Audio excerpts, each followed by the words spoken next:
আসসালামু আলাইকুম বন্ধুরা, আমি আয়শা আর আয়শা কিচেনে তোমাদের সবাইকে স্বাগত। আজকের রেসিপি হচ্ছে কাতলা মাছ ভাপা। কাতলা মাছ অনেকভাবেই ভাপা করা যায় বা রুই মাছও ভাপা করা যায়, কিন্তু আমি কাতলা মাছটা নিয়েছি। কাতলা মাছটা অনেক টেস্টি হয়, তার জন্য আমি কাতলা মাছগুলোকে ভাপা করব। তো চলো রেসিপিটা বানিয়ে নিই। তার জন্য আমি এখানে কাতলা মাছ নিয়ে নিয়েছি। কাতলা মাছটাকে কেটে ধুয়ে পরিষ্কার করে আমি কয়েক টুকরো কাতলা মাছ নিয়ে নিয়েছি। এবার আমি কাতলা মাছগুলোকে ম্যারিনেশন করে নেব। তার জন্য আমি এখানে হলুদ গুঁড়ো দিয়ে দিলাম। হলুদ গুঁড়োটা দেওয়ার পরে পাশে আমার মেয়ে ছিল, সে আমাকে বলছে ও নাকি ম্যারিনেশন করবে, রাগ করে নিচ্ছে। তার জন্য আমি বললাম আচ্ছা ঠিক আছে তুমি দাও। তার জন্য ও এই যে লবণ দিয়ে দিল। এবার লবণ হলুদ দিয়ে দিয়েছি। ম্যারিনেশনটাকে একটু ভালো করার জন্য আমি একটু লঙ্কার গুঁড়ো দিতে বললাম, আবারও লঙ্কার গুঁড়োটাও দিয়ে দিচ্ছে এই যে এভাবে। তার আগে বলি, আমার চ্যানেলে তোমরা যদি প্রথম দেখে থাকো তাহলে আমার চ্যানেলটা সাবস্ক্রাইব করে বেল আইকনটা ক্লিক করে দিও এবং আমার এই রেসিপিটা পুরো তোমরা দেখে এই রান্নাটা করে নিও, তাহলে খুব ভালো হবে।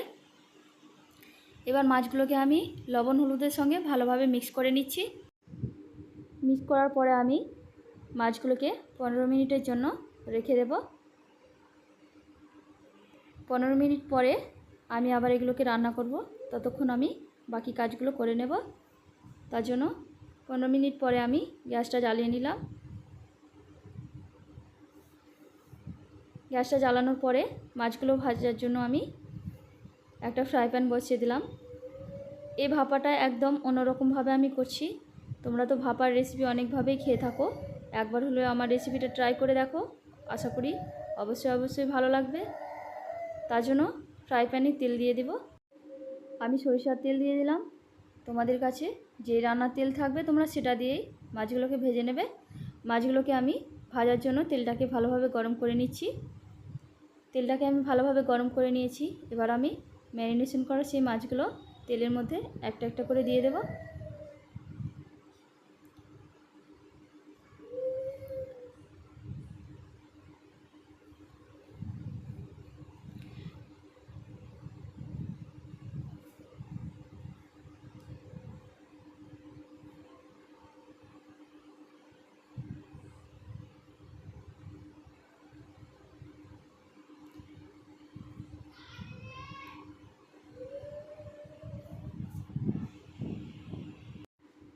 সবগুলো মাছ আমি দিয়ে দিলাম। এবার আমি বাকি মাছটাও দিয়ে দিচ্ছি। সবগুলো মাছ আমি দিয়ে দিলাম। এবার এগুলোকে হালকাভাবে ভেজে নেব। খুবই এটা ভাজার দরকার নেই, একটু হালকা ভাজলে ভাপাটা করতে খুবই ভালো হয়। এক পিঠ ভাজা হয়ে গেছে, আমি আবারও অপর পিঠগুলোকে একটা একটা করে উল্টে ভেজে নেব। যখনই কাতলা মাছগুলো তোমরা ভাপা করবে তখনই অবশ্যই একটু বড় মাছের পিস নেওয়ার চেষ্টা করবে, তাহলে ভাপার টেস্টটা ভালো হবে, রান্নার স্বাদটাও ভালো লাগবে। আশা করি তোমরা অনেকভাবেই পেঁয়াজ রসুন ছাড়াই ভাপা খেয়েছো, কিন্তু আজকে আমি যে ভাপাটা করছি সেই ভাপাটা পেঁয়াজ রসুন সব কিছু দিয়ে আমি করব, কিন্তু কোনো রকম কাঁচা গন্ধ ছাড়াই আমি এই রেসিপিটা তোমাদের করে দেখাচ্ছি। ভালো লাগলে অবশ্যই আমাকে কমেন্ট করে তোমরা জানাবে, তাহলে আরও আমাকে রান্নাগুলো করতে ভালো লাগবে। ততক্ষণ আমার মাছগুলো আমি এইভাবে ভেজে নিচ্ছি। হালকা হালকা ভাজা হয়ে আসলে আমি এগুলোকে তুলে নেব। বেশি ভাজলে ভাপা যে আসল ফ্লেভারটা থাকে সেটা থাকে না, তার জন্য আমি হালকাভাবে মাছগুলোকে ভেজে নেব। মাছগুলো ভাজার সময় তোমরা অবশ্যই গ্যাসের ফ্লেমটা মিডিয়াম রেখে মাছগুলোকে ভাজবে, তাহলে মাছগুলো ভাজতে খুবই সুবিধা হবে। মাছগুলো আমার ভাজা হয়ে গেছে, এবার আমি তুলে নেব।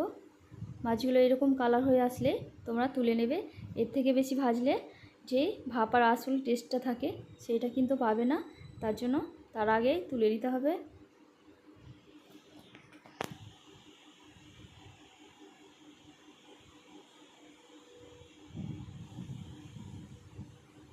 সবগুলো মাছ আমি ভেজে তুলে নিয়েছি।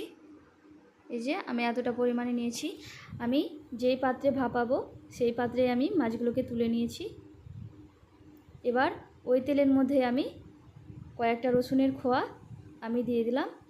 এবার রসুনগুলো দেওয়ার পরে আমি 2 থেকে 3টে মাঝারি সাইজের পেঁয়াজ কেটে ধুয়ে পরিষ্কার করে জল ঝরিয়ে নিয়েছি।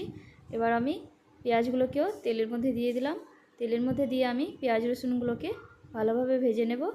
খুব একটা ব্রাউন কালার করব না,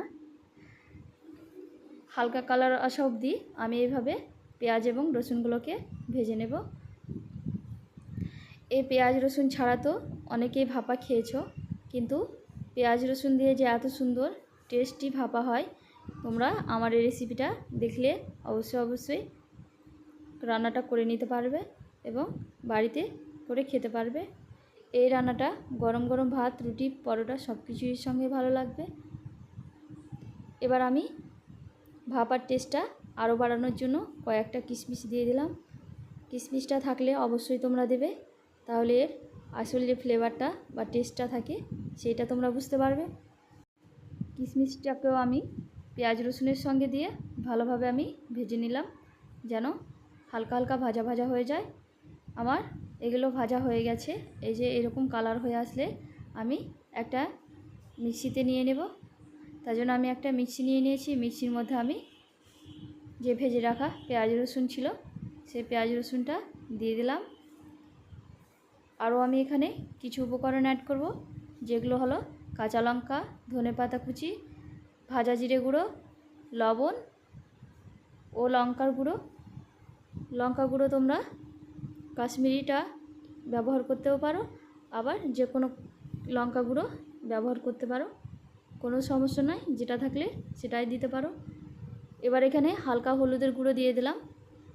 আর ভাপার জন্য পোস্ত বাটা দিলে ভাপাটার টেস্ট আরও ভালো হয়, তার জন্য আমি এখানে পোস্ত বাটা দিয়ে দিলাম।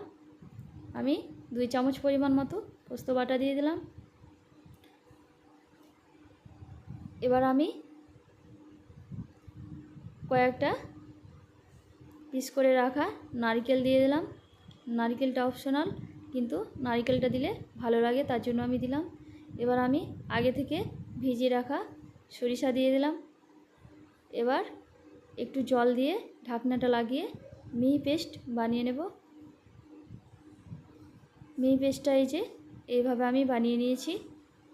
এবার যে পাত্রে আমি মাছগুলো নিয়ে নিয়েছিলাম সেই পাত্রে আমি সবগুলো বেটে রাখা মশলা দিয়ে দিলাম।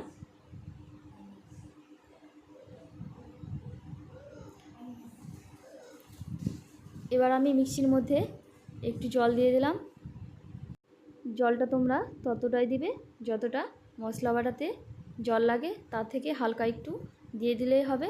কিন্তু জলটা দেওয়ার আগে মশলার সঙ্গে ভালোভাবে মিক্স করে দেবে, এমনি দিবে না, তাহলে এর আসল ফ্লেভার বা ভালো হয় এবং রান্নাটাও খুবই ভালো হয়। অনেকটা পাতলা হয়ে যায় না, খেতে ভালো লাগে, ঝোলটা গ্রেভি গ্রেভি হয়ে থাকে। আর ভাপা সব সময় একটু গ্রেভি টাইপেরই ভালো লাগে। এবার ভাপার জন্য আমি খাঁটি সরিষার তেল দিয়ে দিলাম। সরিষার তেল দিলে ভাপার আসল ফ্লেভার পাওয়া যায়। এবার আমি 2 থেকে 3টে কাঁচা লঙ্কা দিয়ে দিলাম। কাঁচা লঙ্কা এবং তেলে যে ফ্লেভারটা থাকে সেটাতেই ভাপার সেন্টটা খুবই ভালো হয়। এবার এগুলোকে আমি গ্যাসটা জ্বালিয়ে নেব। গ্যাসের ওপরে একটা কড়াই বসিয়ে দিলাম। আমি কড়াইটাতে আমি কিছুটা জল দিয়ে দেব। আমি হাফ লিটার মতো জল দিয়ে দিলাম। জলটা দেওয়ার পরে আমি একটা এখানে স্ট্রেনার বসিয়ে দিলাম। স্ট্রেনারটা বসার পরে আমি সেই ভাপার পাত্রটা আমি দিয়ে দিলাম। মাছের পাত্রটা দেওয়ার পরে আমি একটা ভারী নোড়া দিয়ে দিলাম। তোমাদের হাতের কাছে কোনো কিছু একটা ভারী জিনিস চাপিয়ে দেবে যেন এর গ্যাসটা না বের হয়। আবার যদি ফয়েল পেপার থাকে সেটাও তোমরা দিয়ে দিতে পারো। এভাবে আমি 20 মিনিট মতো ভাপে আমি রান্নাটা করে নিয়েছি। এই যে দেখো আমার কাতলা ভাপা তো রেডি। আমার রান্নাটা কেমন লাগলো অবশ্যই কমেন্টে জানাবে। এটা আমরা গরম গরম ভাতের সঙ্গে পরিবেশন করব। আর তোমাদের ভাত রুটি যেটা পছন্দ তোমরা সেটার সঙ্গেই খেতে পারো। আবার এটা ফ্রাইড রাইসের সঙ্গেও ভালো লাগে। টাটা, তোমরা সবাই ভালো থেকো।